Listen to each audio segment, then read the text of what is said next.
You can take these two covers off, use either a trim tool or just a pick. Just try not to scratch anything if you use a pick. Get behind here, pull those off.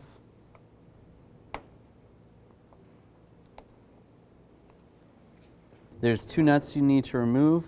They're a 10 millimeter. You're going to use a 10 millimeter socket.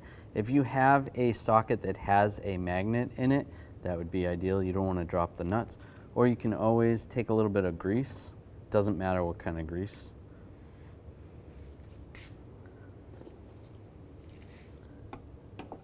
Then take the nut off.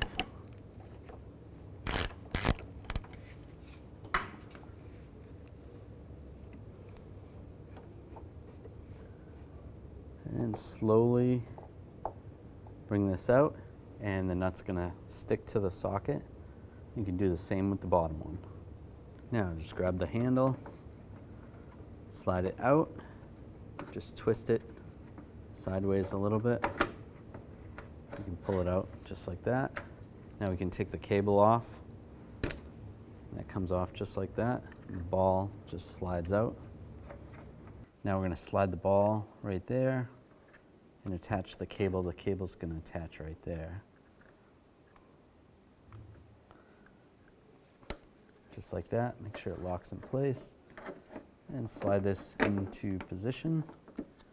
Slide the studs through. If it's extremely dirty, you wanna clean the door a little bit. And take the nuts, and if you still have the grease in the socket, it's gonna help you get these started, or be very careful.